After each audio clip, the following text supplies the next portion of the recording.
Hi Peter, congratulations on the book. My question to you is, you have to spend 6 months in a leaky boat with either Tony Abbott or Kevin Rudd. Who's it going to be and why?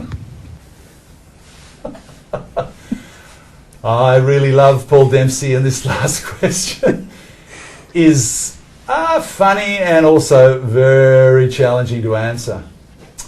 Well, despite what I've said about both of these leaders in Big Blue Sky, I can't jump out of the boat, I'm guessing is the base point for the question. I have to stay in there. So I've got to convince them about certain things. Abbott, that'd be hard.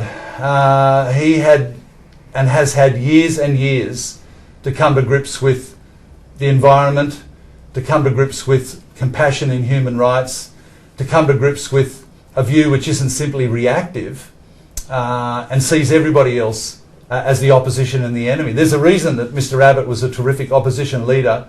I think he thought in those terms. And so I guess if I was in the leaky boat, I'd say, well, Tony, we've actually got to row together. Whether you got the budgie smugglers on or not, or me as well, let's just have a crack at it and see where we end up. With Mr. Rudd, I had my criticisms of him as well.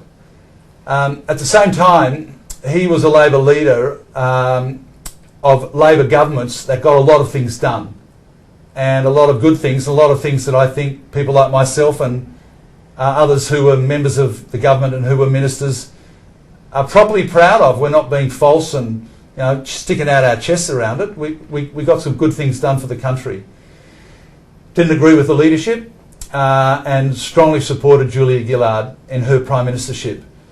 But I guess I'd be saying, well, look what can happen when you row together, when you work together. And why are we here? Why are we in the boat? It's not necessarily because we want to be the one deciding exactly which direction to go in.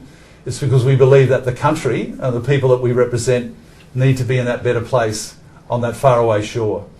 So that would be something like my discussion, I guess. That is, if I didn't have a snorkel, goggles, or an oxygen tank with me.